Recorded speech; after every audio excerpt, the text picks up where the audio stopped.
কোন কবরে নাফরমানকে যখন নেওয়া হয়, আমি নিজে এই হাদিস পড়াইছি, আল্লাহর নবী সাল্লাল্লাহু আলাইহি সাল্লাম বলে কোন পাপীকে যখন কবরে নেওয়া হয়, কবরের ভিতরে না, কবরে নেওয়া হয় যখন, তার লাশ যখন কাঁধে নেওয়া হয়, এই কাঁধে অবস্থায় নাফরমান আর পাপী আপন স্বজনরা যখন তার লাশ কাঁধে নেয় খাটের মধ্যে, আল্লাহর কসম নবী বলে সে এমন বিকট চিৎকার করে, ইয়া ওয়াইলাতা ইয়া লাইতাহা, হে আফসোস আমার স্বজন, আমার ইলা আইনা কদ্দামতুমুনি, আরে ফুত তুই আমারে কই নিচ্ছিস, আমার সন্তান,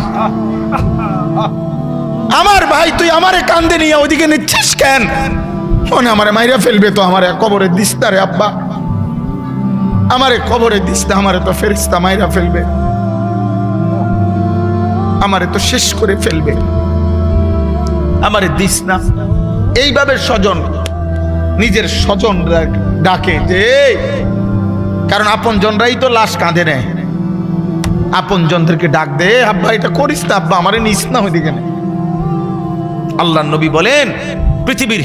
সমস্ত মানুষ যদি একসাথে শুনতো, এক মাঠে দাঁড়াইয়া একত্রে, খোদার কসম নবী বলছে আদম থেকে ইসরাফিলের ফু পর্যন্ত সমস্ত মানুষ যদি এক মাঠে থেকে একবার জীবনে এই পাপীর চিৎকার একবার শুনতো, আল্লাহর নবী বলেন লাসাইকা, তাহলে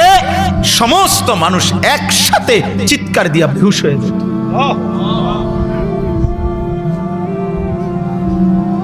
তোমরা মস্কারি মনে করছো, শেষ পর্যন্ত দিন শেষে মিলাইয়া দেখো অর্জন তো কিছুই নাই। যত নারী দেখছো কেউ তোমার আপন না, মোবাইলের নর্তকী তো তোমার না, নর্তকী তো তোমারে ধোকা দিছে, আব্বা নর্তকী তো তোমারে ধোকা দিছে।